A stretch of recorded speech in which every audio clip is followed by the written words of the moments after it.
avec leurs arrière-pensées et ils martèlent la même chose, même dans leurs questions où ils affirment des idées en fait. Ils posent pas des questions curieuses, neutres, ils affirment des choses, point. Je vais dire ça parce que je pense que nous, on descend souvent en solidarité avec des gens. Non, mais parce que là, vous dites qu'on défend les 42 régimes. Je pense qu'il faut défendre tous les régimes, il faut qu'on soit tous ensemble. Le 5 décembre, c'est justement un truc qui n'est pas cheminot et RATP, c'est tout le monde. Mais alors justement, pourquoi manifester alors que le gouvernement, on se dit, en tout cas dans le dialogue, se dit ouvert, veut prendre son temps, on l'a dit, ça va s'étaler, a priori la transition aura lieu entre 2020 et 2025 et 2040, donc ça laisse vraiment le temps. On va l'écouter d'ailleurs, Édouard Philippe, c'était cette semaine, jeudi dernier, il est allé au contact des habitants dans le Jura. Écoutez cet échange. Non, on va pas l'écouter. La question n'est ni repoussée ni reculée, la question c'est discuter. On va pas l'écouter. Allez, c'est parti. On est prêt au dialogue. Alors, il y a des points sur lesquels ils ne vont pas transiger, le système à points, effectivement, supprimer les 42 régimes spéciaux, mais sur le reste, sur le calendrier, sur la mise en forme, ils sont prêts à discuter. Voilà, on peut discuter que sur le calendrier et la mise en forme. C'est n'importe quoi. La mise en place et le calendrier, c'est tout sur quoi on peut discuter, ce qui est ridicule. Et elle se permet de répéter ça, il n'y a pas de souci, quoi. Ils sont tous pareils, d'ailleurs. Et si vous voulez, enfin, ça n'a rien à voir avec le sujet, mais parlons-en, puisque vous en parlez, je vous réponds. Oui, si le projet Macron de Levoix et MEDEF et tout ce qui s'ensuit ne change pas d'ici le 5 décembre, évidemment que nous allons être en grève. Enfin, je ne m'imagine pas autrement. Le gouvernement dit que pour l'instant, il n'y a pas encore de projet écrit noir sur blanc et que tout est ouvert à la négociation et à la discussion. Sauf qu'il dit, mais on touchera. Vous avez vu comment ils répètent les éléments de langage? Ils sont vraiment dressés comme des petits chiens-chiens, c'est incroyable. On l'a entendu 1000 fois, ça. Tout est sur la table, on peut discuter. Ben non, mais tout est écrit et voilà, quoi. Pas la question des points, on ne touchera pas à la question de... etc. Donc c'est pas si vrai que ça. Parce que mais pour vous, il faut rien changer.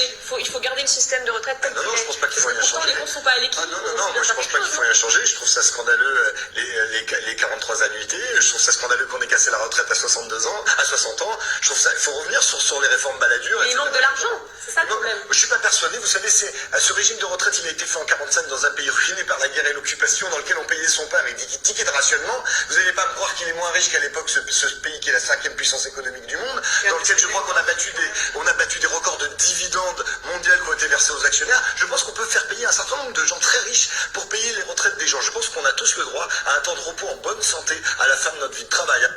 Regardez la réaction de la fille en haut à gauche, hein. Observez-la. Mon avis, hein, je pense. Bertrand. Oui, je reviens d'un mot. D'abord, il y a quelque chose que vous avez dit qui est très juste, c'est qu'un salarié en droit de retrait de demeurer à la disposition de son employeur. Donc effectivement, ça n'est pas une grève. Mais je voudrais revenir à la question de la SNCF, parce qu'on a rappelé, on est dans une période de transition à la SNCF entre l'ère Pépi et son successeur, Farandou, qui a déjà été nommé. Et je voudrais savoir si vous, est-ce que d'abord c'était effectivement stratégiquement, je ne veux pas faire un procès d'intention, il y avait quelque chose de l'ordre de exploiter une situation de quelqu'un qui est en coup de course, et est-ce que vous avez déjà des indices sur ce que pourrait être, sur ces questions de sécurité, la politique du successeur annoncé de M. Pépi? Non, je suis pas son analyste, ni son professeur, je vais vous passer dans la tête, mais en revanche... C'est quelqu'un qui est en interne de la SNCF, c'est pas quelqu'un qui est parachuté, donc c'est intéressant de savoir je pense, et vous avez... C'est pas le débat, vous savez, on nous avait vendu M. Pépi en disant que c'était un homme de gauche, puisqu'il était directeur du cabinet de Martine Aubry, et qu'il avait été à la promotion Louise Michel à l'ENA, donc si vous voulez, moi, ce que j'attends, c'est les faits. Je pense que je ne vois pas quoi que ce soit qui pourrait montrer que M. Farandou, comme M. Pépi ou celui d'après, va changer la feuille de route que lui trace le gouvernement. La feuille de route que lui trace le gouvernement, c'est la privatisation de la SNCF à partir du 1er janvier prochain. Bing! 6e information clé! Parce qu'on l'avait oublié, alors peut-être que vous tous, vous le saviez, vous l'aviez pas oublié, moi j'avais zappé, effectivement, la privatisation, c'est dans quelques semaines. C'est en janvier, ouverture à la concurrence, donc à l'Italie, l'Angleterre, l'Allemagne, ils pourront faire circuler les trains. Et ouais, ça donne un éclairage complètement différent sur ce qui se passe et sur ce gouvernement qui montre les dents par rapport à ce qui se passe. Hors de question d'aller parler de sécurité à un moment où ils veulent faire des économies pour rester compétitifs. Vous avez compris? T'as compris le coup? Après, je t'explique. L'ouverture à la concurrence, c'est faire venir les privés pour faire du fric sur les lignes. Et pour ça, ça veut dire encore aussi mettre au rencard les petites lignes, ce que disait tout à l'heure notre camarade britannique, mais de toute façon ils ont l'expérience depuis 94, hein. C'est les tarifs qui doublent, c'est plus cher pour l'État, c'est moins de services, ils connaissent le problème de des conséquences de la privatisation en Grande-Bretagne. Je rends hommage à mes camarades du RMT britannique qui se battent justement contre les conséquences de cette privatisation. Mais moi ce qui m'intéresse, c'est que par exemple là le 15 décembre prochain, par exemple, c'est très intéressant, le 15 décembre prochain, on va supprimer une réglementation de sécurité à la SNCF qui date de plus d'un siècle et qui c'est les autorisations de départ. C'est-à-dire qu'il y a l'obligation d'avoir vous avez déjà vu, je pense, dans les gares, vous savez, quelqu'un avec une palette mi-blanche mi-verte, c'est qui te donne la garantie que à ton train, à ta voie, ce signal est pour toi, il t'oriente bien là, il te garantit qu'il n'y aura pas d'accident. Et bien ça, on va le supprimer le 15 décembre prochain, et vous savez la raison qu'on nous a donnée, ça m'intéresse, puisque bizarrement le 15 décembre, c'est avant le 1er janvier l'ouverture à la concurrence, le hasard du calendrier, c'est qu'on nous dit que les privés qui arrivent n'ont pas les moyens d'avoir suffisamment de personnel financier, d'avoir suffisamment de personnel pour pouvoir exercer en toute sécurité. Donc on met à l'encan nos réglementations de sécurité pour faire venir le privé. Donc moi, ça me choque, excusez-moi, en tant que professionnel du métier, mais aussi en tant qu'usager, ma fille prend le train, j'ai pas envie qu'elle le prenne dans moins de sécurité. Je voulais qu'on revienne un petit peu. Incroyable. Bing, 7e ou 8e information clé. Effectivement, ils vont supprimer les autorisations de départ. Parce que les privés qui arrivent sur le marché de la privatisation n'ont pas les moyens d'avoir ce type de personnel, alors on diminue encore cette règle de sécurité. Voilà. Maintenant, on peut cracher sur les cheminots. Allez-y. Maintenant, on peut baver sur les fonctionnaires. Ils se battent pour eux, hein. Ils se battent pas pour la sécurité. Lui, il se bat pas pour sa fille qui prend le train. C'est pas de la démagogie, il est en train simplement de leur faire comprendre que, bordel, à force de vouloir faire du pognon, les catastrophes, ils les annoncent là. Et cette vidéo-là, je m'en fous qu'elle soit longue.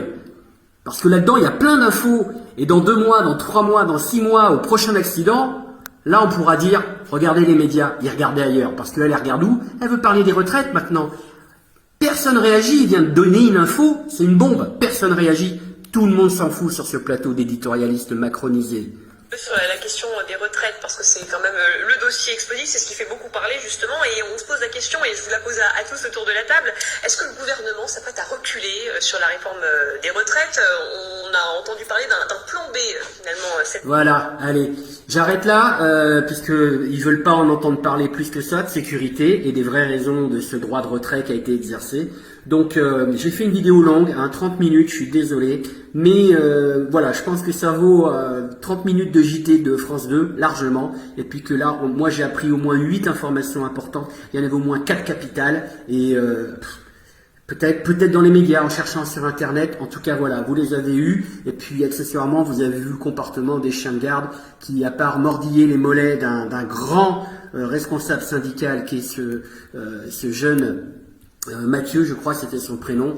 Voilà, bravo à lui. Merci pour les infos qu'il nous a données. Il s'est bien battu, il les a bien remis à leur place. Et puis, je compte sur vous pour, même si elle est longue, d'insister pour que les gens la voient. Soyez informés. On parle de la sécurité, on parle de nos vies à nous, de la vie de nos enfants, de nos parents, de nos amis qui prennent le train. Et accessoirement, on n'a pas de chauffeur. Donc ceux qui prennent le train, c'est pas les plus riches, comme d'habitude. Donc pour eux, sachez qu'on sache pourquoi les cheminots se battent et que c'est pas juste des gens qui partent à la retraite soi-disant à 52 ans, ce qui est encore faux, mais bon, il y a suffisamment d'infos qui circulent là-dessus. Vous le saurez si vous vous informez. Allez, on lâche rien, faites tourner et puis on se battra. Les gilets jaunes triompheront. Et là, vraiment, je compte sur vous pour qu'il y ait un maximum de gens qui accèdent à ces informations. Et si quelqu'un veut résumer ma vidéo en 4 minutes chrono, moi je suis preneur. Hein. Moi j'ai pas de copyright là-dessus. Hein. Droit d'auteur, je m'en fous. Hein. L'important c'est d'informer les gens. Allez, on lâche rien les gars, à plus tard. Les gars, les filles, surtout les nanas, il y en a beaucoup dans les cortèges de gilets jaunes, sur les ronds-points et partout, dans les manifs. Bravo à elles. Allez, à plus les gars, les gens.